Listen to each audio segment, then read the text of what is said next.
એમાં ફક્ત ને ફક્ત કોળી સમાજ જ દેખાય છે, એમાં ભાજપ, કોંગ્રેસ કે આમ આદમી પાર્ટી નથી દેખાતી। બ્રેકિંગ ન્યૂઝ સાથે પહેલા આપણે સમાચાર જોઈએ અને પછી એ તમામ દ્રશ્યો તમને બતાવીશું કે જે હીરા સોલંકીથી શરૂઆત થઈ હતી, આજે કુંવરજી બાવળિયા અને રાજેશ ચુડાસમા પણ નવનીતભાઈને મળ્યા છે અને નવનીતભાઈ કહી રહ્યા છે કે મારા દુશ્મન એક જ છે। એમણે કહ્યું કે ભાઈ મારે માયાભાઈ સાથે કોઈ લેવા દેવા નથી।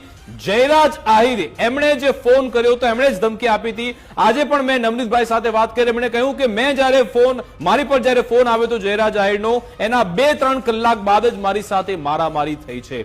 આ તમામ નામ તમે જોઈ રહ્યા છો, વિમલ ચુડાસમા હોય કે નેમુબેન બામણિયા હોય કે પછી કાળુભાઈ ડાભી હોય કે પછી આજે રાજેશ ચુડાસમા, તમામ 6 અલગ અલગ દ્રશ્યો તમે જોઈ રહ્યા છો કે આ તમામે તમામ એક થઈ ગયા। તમે જો ક્યાંય તમને ભાજપ, કોંગ્રેસ નહીં દેખાયા, કોળી સમાજના આગેવાન દેખાઈ રહ્યા છે જેમણે ઘેરાબંધી કરી છે આ બાબતે।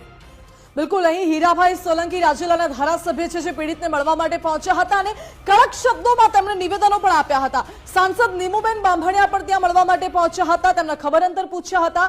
ધંધુકાના ધારાસભ્ય છે તેઓ પણ અહીં પીડિત યુવકને મળવા માટે પહોંચ્યા।